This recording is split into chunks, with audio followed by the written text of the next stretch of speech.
नमस्कार दोस्तों, मैं प्रवीण आप लोगों का बहुत बहुत स्वागत करता हूं इस दीक्षा के ऑनलाइन प्लेटफॉर्म पे। हम लोग देख रहे थे 1857 की क्रांति। 1857 की क्रांति में एक पार्ट हम लोगों ने कर लिया था, उसका हम लोग स्वरूप देख लिए थे, कारण देख लिए थे, तत्कालीन कारण देख लिए थे। अब उसका विस्तार देखते हैं। विस्तार में भी हमने बता दिया था दिल्ली का विस्तार, दिल्ली में कैसे कैसे विस्तार हुआ, मेरठ के विद्रोही सैनिक कैसे दिल्ली में गए। एक आध पॉइंट यहाँ पे आप लोग नोट कर सकते हैं, जैसे कि बहादुर शाह जफर को तो निर्वासित कर दिया गया था। कहाँ पे? रंगून में। ठीक, इनके बारे में सारी चीज़ें मैंने बता दिया था। एक आध पॉइंट और रह जाता है यहाँ पे, जो पिछले लेक्चर में मैं नहीं बता पाया था, उसको नोट कर लीजिए। जैसे कि इनके मुकदमे की जो सुनवाई कर रहे थे वो उनका नाम था, जो इनके मुकदमे की सुनवाई कर रहे थे वो जज थे। इनके जज जो थे उनका नाम था मेजर हैरियट। इनका नाम था मेजर हैरियट। वो इनके मुकदमे की सुनवाई कर रहे थे। उन्होंने इनको देश निकाला की सजा दी और ये इनको रंगून निर्वासित कर दिया गया। एक और इम्पोर्टेंट पॉइंट आता है, एक व्यक्ति था इलाही बख्श। कौन था? इलाही बख्श। ये जो है बहुत बड़ा गद्दार था। जो भी विद्रोही सैनिक मुगल शासक बहादुर शाह जफर से मिलके अपनी नीतियां बनाते थे, ये इलाही बख्श जो था ये सारा जो है सूचनाएं अंग्रेजों को पहुंचाता था। तो ये जो है ये अंग्रेजों का गुप्तचर था, सारी सूचनाएं लीक करता था, बता देता था, जिससे कि अंग्रेज दोबारा जो है दिल्ली के लाल किला पर शासन करने लगे और इन लोगों को वहां से हटा दिया। ठीक, अब दिल्ली में विस्तार हो गया। अब यहाँ से जब बहादुर शाह जफर का पतन हो गया था तो ये जो बख्त कहाँ थे, जो सेनापति थे, इनका नाम खान बहादुर खान भी था, ये कहाँ चले गए? ये चले गए बरेली में। बरेली से अपने विद्रोह को संचालित करने लगे। ठीक, तो बरेली को भी अभी हम लोग देखेंगे। हम लोग देखते हैं कि दिल्ली से यह विद्रोह स्टार्ट हुआ था और कहाँ गया था। तो ये देखते हैं हम लोग, ये लखनऊ तक पहुंच गया था। देखिए लखनऊ में ये फोटो आप लोग देख रहे होंगे, इनका नाम है बेगम हजरत महल। यहाँ से एक प्रश्न ये बनता है कि 1857 की क्रांति में लखनऊ के विद्रोह का नेतृत्वकर्ता कौन था? तो नेतृत्वकर्ता कौन थी? बेगम हजरत महल। इनका ओरिजिनल नाम जो था ये था महक परी। इसको याद कर लीजिएगा, मोस्ट इंपॉर्टेंट है। महक परी इनका ओरिजिनल नाम था। बेगम हजरत महल की जो उपाधि दी गई थी वो वाजिद अली शाह के द्वारा दी गई थी। और जो ये लखनऊ का क्षेत्र है, लखनऊ का क्षेत्र अवध के क्षेत्र में आता है। अवध जो राज्य था जिसपे कुशासन का आरोप लगाकर इसका विलय कुशासन का आरोप लगाकर विलय कर लिया गया था। कब किया गया था? यह भी प्रश्न बहुत पूछता है। कुशासन का आरोप लगाकर 1856 में इसका विलय कर लिया गया था। तो प्रश्न ये बनता है कि अवध का विलय कब किया गया था? तो 1856 में किया गया था। और किस आधार पे किया गया था? तो कुशासन के आधार पे किया गया था। इसको याद रखिएगा। यहाँ से एक दो पॉइंट और निकल के आते हैं। जैसे अंग्रेजों का सबसे जो एक तरह से कहा जाए वफादार राज्य और आज्ञाकारी राज्य ये अवध ही था। अवध अंग्रेज जो कहते थे वो मानता था, लेकिन फिर भी अंग्रेजों को कोई बहाना नहीं मिल रहा था अवध को अपने साम्राज्य में मिलाने के लिए। तो उन्होंने क्या किया? इस पर कुशासन का आरोप लगा दिया। सहायक संधि स्वीकार करने वाला सबसे पहला राज्य अवध ही था। 1801 में ही इसने सहायक संधि को स्वीकार कर लिया था। ठीक, सहायक संधि को इसने स्वीकार कर लिया और तब से चला रहा था। मौका मिला 1856 में। एक अंग्रेज रेजिडेंट थे आउटरम ने अपनी रिपोर्ट बनाई। आउटरम की रिपोर्ट के आधार पर प्रश्न ये पूछा गया है कि किसकी रिपोर्ट के आधार पर अवध का विलय किया गया? तो ये आउटरम महोदय हैं, इनकी रिपोर्ट के आधार पर अवध का अंग्रेजी साम्राज्य में विलय कर लिया गया। और अवध को क्या बना दिया गया? अवध को बना दिया गया चीफ कमिश्नरी क्षेत्र। राज्य से हटाकर चीफ कमिश्नरी क्षेत्र बना दिया गया। और यहाँ पे एक चीफ कमिश्नर की नियुक्ति कर दी गई जो वहाँ का राजकाज देखने लगा। और यहाँ का चीफ कमिश्नर कौन नियुक्त हुआ? Henry Lawrence. उसका नाम था हेनरी लॉरेंस। हालांकि जब 1857 का विद्रोह हुआ, अवध में जब यह विद्रोह फैला तो इसकी हत्या कर दी जाती है, ये मारा जाता है। ठीक है, मारा जाता है। देखिए अवध की दो राजधानियां थी। एक थी फैजाबाद और बाद में चेंज करके उसको लखनऊ बनाया गया। तो लखनऊ में वाजिद अली शाह जो थे, अवध के नवाब थे, उनको पदस्थ कर दिया गया था 1856 में। और महतपरी जो बेगम हजरत महल हैं, इनके पुत्र थे बिरजिस कादिर। यहाँ आप लोग देख रहे होंगे, इनका नाम है बिरजिस कादिर। ये बिरजिस कादिर हैं। इनको नवाब बनाने के लिए बेगम हजरत महल जो है संघर्ष कर रही थी, लेकिन अंग्रेज नहीं मान रहे थे कि इनको नवाब मानने से एकदम इनकार कर दिया। तो बेगम हजरत महल ने विद्रोह कर दिया। ये विद्रोह बहुत बहुत ज़बरदस्त तरीके से हुआ, लेकिन इसका जो है बहुत जल्दी ही इसका दमन कर दिया गया। वहाँ पे एक मेजर अधिकारी था जिसका नाम था कैम्पबेल। वो बाद में सेना लेके आता है और लखनऊ में विद्रोहियों को परास्त कर देता है। बेगम हजरत महल यहाँ से नेपाल चली जाती हैं। कहाँ चली जाती हैं? नेपाल। नेपाल देखिए, प्रश्न बनता है, एक प्रश्न ये बनता है कि 1857 की क्रांति में कौन से प्रमुख नेता नेपाल चले गए थे? तो दो प्रमुख नेता जो थे वो नेपाल चले गए थे। एक तो बेगम हजरत महल थी और दूसरे थे नाना साहब। नाना साहब भी नेपाल चले गए थे। नाना साहब, ठीक, नाना साहब भी नेपाल चले गए थे। तो यहाँ पे विद्रोह हुआ, विद्रोह का दमन कर दिया गया। किसके द्वारा? कैम्पबेल के द्वारा। अब देखते हैं विद्रोह कहाँ पहुँचता है। ठीक, अब विद्रोह पहुँचता है, देखिए झांसी। ये बहुत इंपॉर्टेंट है। झांसी की रानी की कहानी सब लोग जानते हैं, कितनी वीरता से उन्होंने लड़ा था। ठीक, तो झांसी में देखते हैं झांसी में क्या हुआ था। जो डॉक्ट्रिन ऑफ लैप्स की नीति थी, डलहौजी की हड़प नीति थी, व्यापकता का सिद्धांत था, उसके अंतर्गत क्या होता था कि रानी लक्ष्मीबाई जो थी, झांसी की रानी थी, इनकी कोई संतान नहीं थी। इनके जो पति थे गंगाधर राव, इनकी मृत्यु हो गई थी। ठीक, और इनकी कोई संतान नहीं थी। तो इन्होंने दामोदर राव को गोद लिया था। तो डॉक्ट्रिन ऑफ लैप्स के अंतर्गत क्या होता है, हड़प नीति के अंतर्गत क्या होता है, आप गोद नहीं ले सकते हैं। अगर आपकी कोई संतान नहीं तो आप गोद नहीं ले सकते हैं। आपकी सारा साम्राज्य अंग्रेजी साम्राज्य में मिला लिया जाएगा। तो इसका विरोध कर रही थी रानी लक्ष्मीबाई। क्यों विरोध कर रही थी? वो चाहती थी कि दामोदर राव को झांसी का राजा बना दिया जाए, लेकिन अंग्रेज ये मानने को एकदम नहीं तैयार थे, जिसके परिणाम स्वरूप इनको विद्रोह करना पड़ा। और विद्रोह इतना जबरदस्त हुआ, इतना जबरदस्त प्रतिरोध की इन्होंने अंग्रेजों के खिलाफ कि अंग्रेज भी एक समय दहल गए थे। लेकिन लास्ट में जनरल हीरोज की ऊंट की सेना आ जाती है और रानी को परास्त कर देती है। रानी लक्ष्मीबाई के बारे में प्रश्न एक बनता है। ये मूल रूप से वाराणसी की थी, बनारस की थी। इनका मूल नाम मनु था, बचपन का नाम मनु था। मणिकर्णिका के नाम से भी इनको जाना जाता है, मणिकर्णिका के नाम से भी जाना जाता है। आप लोग देखे होंगे, मूवी भी बनी होगी, बहुत अच्छी मूवी बनी है, आप लोग देख लीजिएगा।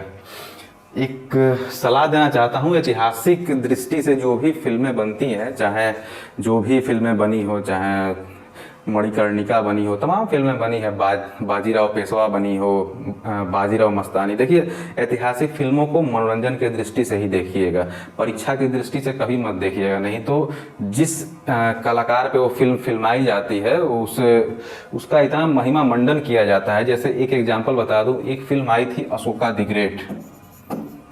अशोका, शाहरुख खान इसमें एक्टर थे। अशोका द ग्रेट, अशोक महान पे एक फिल्म बनी थी। अगर सम्राट अशोक जिंदा होते, अगर इस फिल्म को देख लेते, तो मैं गारंटी के साथ कह सकता हूं कि वो दोबारा फिर मर जाते। इतनी मतलब उसमें सम्राट अशोक का महिमा मंडन किया गया था। खैर, आप लोग मनोरंजन के पर्पज से ही देखिएगा, मेरी सलाह यही है। ठीक, तो अब देखते हैं, ठीक है, अब देखते हैं हम लोग कि यहाँ से क्या क्या प्रश्न बन सकते हैं। एक तो रानी लक्ष्मीबाई का बचपन का नाम पूछा जा सकता है। ठीक, दूसरी चीज पूछा जा सकता है आपसे कि वहां का दमनकर्ता कौन था, किसने वहां के विद्रोह को दमन किया।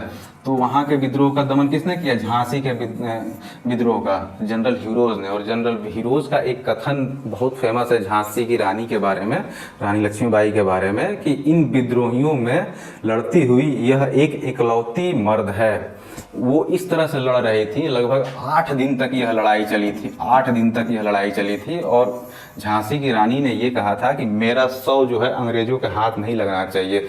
लड़ते लड़ते जब वो घायल हो गई तो एक मंदिर में जाके उनको आराम, मतलब उनकी दवा वगैरह की गई थी, वहीं पे मृत्यु हो गई और अंग्रेजों के आने से पहले उनका अंतिम संस्कार कर दिया गया। तो जब अंग्रेज पहुंचे तो वहां पे उनकी केवल अस्थियां मिली थी। ठीक, ये हो गया झांसी। अब आते हैं अगले क्षेत्र पे। ये अब झांसी से ये पहुंच जाता है विद्रोह कानपुर। कानपुर में देखिए क्या है, ये नाना साहब जो थे बाजीराव द्वितीय के, जो पेशवा बाजीराव द्वितीय थे उनके दत्तक पुत्र थे ये। देखिए दत्तक पुत्र यहाँ भी आ गया, गोद लेने वाली समस्या। जो समस्या झांसी के साथ थी वो समस्या इनके साथ भी हो गई। झांसी में क्या समस्या थी, दामोदर राव को वो गद्दी पर नहीं बैठाना चाहते थे अंग्रेज, और यहाँ समस्या ये थी कि जो बाजीराव द्वितीय जो थे पेशवा थे, जो उनको पेंशन मिल रही थी, वही पेंशन ये नाना साहब भी चाह रहे थे। इसके लिए इन्होंने इंग्लैंड में मुकदमा भी किया था, लेकिन वैसा कुछ हो नहीं पाया। तो इनको भी अपना विद्रोह करना था। इनका मूल नाम जो था धुंधुपन था। ये प्रश्न पूछा गया है परीक्षाओं में, ये प्रश्न पूछा गया है कि किसका मूल नाम नाना धुंधुपन था। तो इनका नाना साहब का नाम जो था धुंधुपन था। हालांकि ये कानपुर से थोड़ी दूरी पर एक जगह है बिठूर, वहां पर ये रहते थे, ठीक। और इनके सेनापति थे तात्या टोपे। क्या जबरदस्त योद्धा थे, जबरदस्त योद्धा थे। इनका मूल नाम था रामचंद्र पांडुरंग। ये भी पूछा गया था। हालांकि जब अंग्रेज इनके ऊपर भारी पड़ने लगे तो नाना साहब भी नेपाल चले गए और सारा कार्यभार तात्या टोपे को सौंप दिया गया। तात्या टोपे को भी धोखे से पकड़वा दिया गया और इनको फांसी पर लटका दिया गया। वो धोखा जो थे सिंधिया के एक सामंत थे। सिंधिया राजघराना आज भी है, आप लोग देखते हैं। सिंधिया के सामंत थे जिनका नाम था मान सिंह, वो इनके मित्र थे। उन्होंने अंग्रेजों से मुखबिरी कर दी और तात्या टोपे को पकड़ लिया गया और इनको फांसी पर चढ़ा दिया गया। यहाँ के विद्रोह को दमन करने का श्रेय जाता है कैंपबेल को। तो यहाँ से आपके 3-4 प्रश्न बन सकते हैं। नाना साहब का मूल नाम धुंधुपन, तात्या टोपे का मूल नाम रामचंद्र पांडुरंग, नाना साहब का सेनापति कौन था, तात्या टोपे, और इस विद्रोह को दबाया कौन था, तो कैंपबेल ने दबाया था। आगे देखते हैं। अब देखिए जगदीशपुर क्या जबरदस्त। 80 साल का बुजुर्ग बाबू कुंवर सिंह, ये बिहार में है, जगदीशपुर बिहार में है। 80 साल का बुजुर्ग अंग्रेजों के छक्के छुड़ा दिए थे। ये वहाँ के जमींदार थे। बाबू कुंवर सिंह जगदीशपुर के जमींदार थे। इनकी जमींदारी को कम कर दिया गया। यहाँ एक चीज मैं बताना चाहूंगा, जमींदारों के जांच के लिए, जमींदारों की जमींदारी की जांच के लिए डलहौजी ने एक कमीशन बैठाया था जिसको इनाम कमीशन कहा जाता है। इनाम कमीशन। इसमें जमींदारों की जमींदारी को जब्त कर लिया गया था। लगभग 35,000 जमींदारों की जमींदारी की जांच की गई, ठीक, और 20,000 की जमींदारी जब्त कर ली गई। 20,000 जमींदारी जब्त कर ली गई। इससे जमींदारों में भी बहुत बड़ा आक्रोश फैल गया था। तो बाबू कुंवर सिंह उन्हीं में से एक थे। वो अपनी जमींदारी बचाने के लिए युद्ध कर रहे थे, और क्या गजब का युद्ध कर रहे थे। 80 साल के ये बुजुर्ग थे, अंग्रेजों के छक्के छुड़ा दिए थे। गंगा नदी पार कर रहे थे, उस समय इनके बाएं हाथ में जो है गोली लग गई थी और बहुत ज़्यादा खून बह रहा था। तो इन्होंने क्या किया, अपने बाएं हाथ को तलवार से काट के गंगा नदी में समर्पित कर दिया कि ये हाथ आपके लिए समर्पित है। इस तरह के योद्धा थे। हालांकि आगे चल के यही एक ऐसे योद्धा थे जो युद्ध में नहीं मरे, अपनी मौत से मरे। यहाँ के विद्रोह का दमन किया था टेलर और विंसेंट आयर ने। ये टायर नहीं है, आयर है, ये आयर है, विंसेंट आयर, टेलर और विंसेंट आयर। तो जगदीशपुर से क्या आप समझ लीजिए, बिहार के परीक्षाओं में ये प्रश्न बहुत पूछा जाता है बाबू कुंवर सिंह से। जगदीशपुर बिहार में है, बक्सर का क्षेत्र पार करेंगे नदी किनारे तो वहां पड़ेगा। दमनकर्ता टेलर और विंसेंट आयर। आइए आगे देखते हैं। देखिए फैजाबाद, ये भी अवध का क्षेत्र है। फैजाबाद, जब लखनऊ में विद्रोह दमन हो गया तो वहां से मौलवी अहमदुल्ला थे। ये बेसिकली उत्तर भारत के नहीं थे, ये कर्नाटक के अर्काट के थे। कर्नाटक के अर्काट जिले के थे। वहां से ये आके फैजाबाद में बस गए थे। ये इतने खतरनाक व्यक्ति थे ना कि अंग्रेजों ने इनके ऊपर 50,000 का इनाम रखा था। 50,000 का इनाम घोषित किया था। ये प्रश्न पूछा गया है, किस विद्रोही नेता के लिए 50,000 का इनाम घोषित किया गया था। तो ये कौन थे, मौलवी अहमदुल्ला। इन्होंने एक चीज और किया था, अंग्रेजों के विरुद्ध जिहाद का नारा दिया था। अंग्रेजों के विरुद्ध जिहाद का नारा दिया था। आप लोगों को अगर याद होगा तो जिहाद मतलब क्या होता है। जिहाद मतलब देखा जाए तो जिहाद मतलब होता है धर्म युद्ध। धर्म युद्ध किसके विरुद्ध, काफिरों के विरुद्ध। जिहाद का शाब्दिक अर्थ होता है धर्म युद्ध। जिहाद का नारा इतिहास में एक बार और दिया गया है। एक और शासक था जिसने युद्ध में जिहाद का नारा दिया था। याद आ रहा है आप लोगों को कुछ। मैंने जब मुगल वंश पढ़ाया था तो जो बाबर आया था भारत में, बाबर आया था, जब खानवा का युद्ध हो रहा था, खानवा का युद्ध, खानवा का युद्ध ये किसके किसके मध्य हो रहा था? तो बाबर वर्सेस राणा सांगा। राणा सांगा बहुत प्रतापी राजपूत राजा थे। बाबर और राणा सांगा के मध्य जो है खानवा का युद्ध हो रहा था 1527 में। तो उस समय बाबर की हार हो रही थी, राजपूत सेना बहुत वीरता से लड़ रही थी और मुगलों के एकदम छक्के छुड़ा दिए थे। तो बाबर ने शाम को क्या किया, जब शाम को युद्ध खत्म हुआ तो अपनी सारी सेना को एकत्रित किया और वहां पे जिहाद का नारा दिया था। जिहाद का नारा इसलिए दिया था कि हम यहाँ पे अपने लिए नहीं लड़ रहे हैं, हम लोग ईश्वर के लिए लड़ रहे हैं, अल्लाह के लिए लड़ रहे हैं, ये जिहाद है।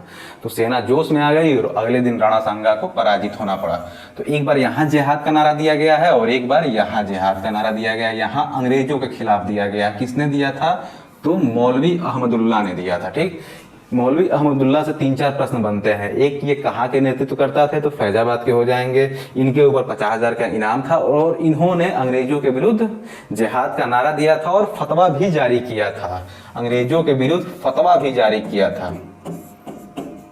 ठीक, खैर इनके भी विद्रोह को बहुत जल्द दबा दिया गया। जनरल रेनाल्ड थे, दमनकर्ता जो थे जनरल रेनाल्ड थे, इन्होंने इनके विद्रोह को दबा दिया। आते हैं आगे। देखिए धीरे धीरे जो है सारे प्रमुख विद्रोहों को दबा दिया गया और ये 1857 की क्रांति केवल उत्तर भारत तक ही सीमित रही।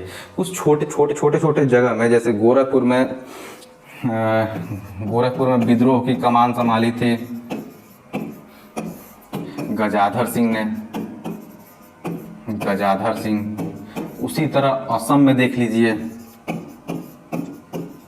असम में मानीराम दत्त थे, मानीराम दत्त और कंदपेश्वर सिंह, कंदपेश्वर सिंह, दो लोगों ने असम में कमान संभाली थी। ठीक, इस तरह से एक प्रश्न और बनता है। देखिए मैं दिमाग से स्लिप हो रहा था, इलाहाबाद।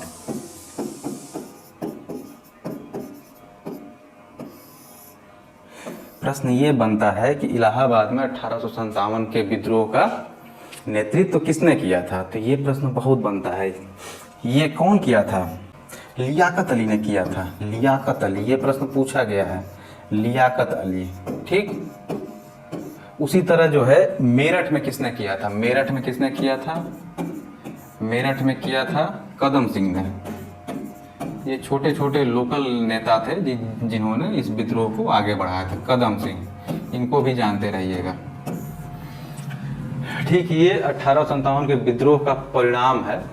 अभी हम लोग देख लेंगे परिणाम क्या हुआ। परिणाम तो सब लोग जानते हैं, विद्रोह को दबा दिया गया था और परिणाम ये हुआ कि जो कंपनी भारत में शासन कर रही थी। देखिए विश्व में पहली बार ऐसा होता है कि एक कंपनी व्यापार करने के लिए आती है और वो एक देश पे शासन करने लगती है। तो जब 1857 का विद्रोह हो गया तो कंपनी का सारा शासन उठा के ब्रिटिश सत्ता को सौंप दिया गया, ब्रिटिश क्राउन को सौंप दिया गया। ठीक है, तो ब्रिटिश सत्ता ने क्या किया? कंपनी के शासन को समाप्त कर दिया गया और कुछ नए नए नियम निकाले। ठीक, नए नए नियम में क्या होता है? देखिए नए नए नियम में क्या होगा, इसके जो नए नियम में देखिए हमने बताया था लॉर्ड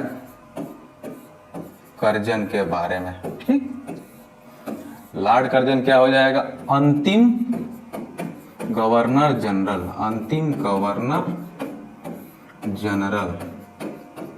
ठीक है, अंतिम गवर्नर जनरल हो जाएगा। इस पद को समाप्त कर दिया गया। गवर्नर जनरल का पद चूंकि कंपनी का था तो इस पद को समाप्त कर दिया गया और इसको क्या बना दिया गया? Viceroy, viceroy.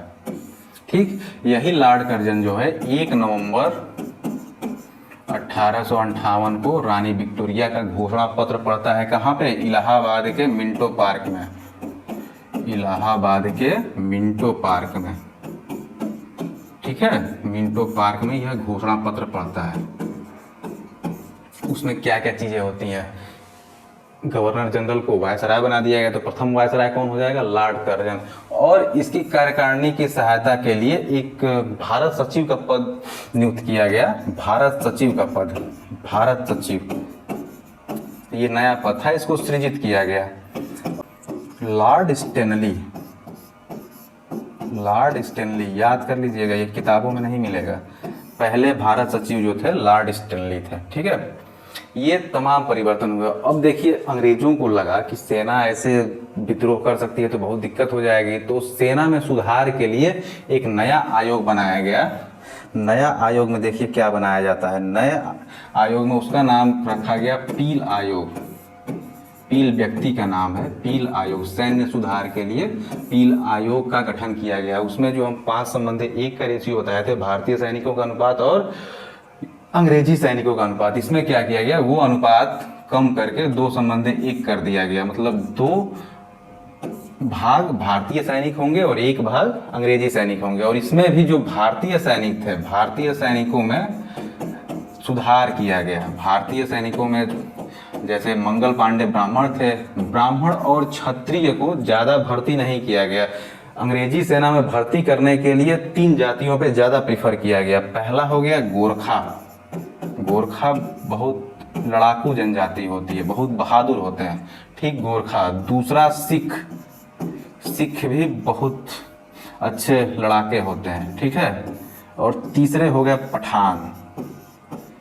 अब इनकी भर्ती ज़्यादा की जाने लगी, क्योंकि ब्राह्मण थोड़ा सा बुद्धि में तेज होते हैं, तो वो सोचते हैं ऐसा सैनिक इन लोगों को नहीं चाहिए होता था। इसीलिए इन्होंने गोरखा, सिख और पठान की भर्ती ज़्यादा करने लगे। ये पील आयोग के अंतर्गत सुधार किए गए, ठीक है। अब इसके प्रभाव हम लोग देख लेते हैं, भारत में क्या प्रभाव। पहला प्रभाव तो ये हो गया, कंपनी का शासन खत्म हो गया, ब्रिटिश सत्ता आ गई, ब्रिटिश क्राउन के अंतर्गत भारतीय प्रशासन चलने लगा। गवर्नर जनरल का पद खत्म कर दिया गया और नया पद आ गया वायसराय का। एक भारत सचिव की नियुक्ति की गई थी, जो लॉर्ड स्टैनली थे। पहले भारत सचिव लॉर्ड स्टैनली थे, जो गवर्नर जनरल की कार्यकारिणी की सहायता के लिए रखा गया था, ठीक है। अब थोड़ा सा देख लेते हैं प्रमुख किताब, ठीक है। कुछ किताबें लिखी गई हैं।